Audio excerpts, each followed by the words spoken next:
பார்த்தாலும் time table, book, note, என்ன work sheet அப்படிதானே நம்ம எல்லாரும் இருக்கோம். இன்னைக்கு நம்ம அப்படி இருக்க போறோமா?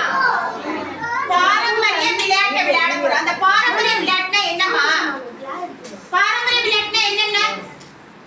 கிரிக்கெட்டா, கபடியா, வெரி குட். கபடி, அப்புறம் கபடி, பல்லாங்குழி, அப்புறம் தாயம்,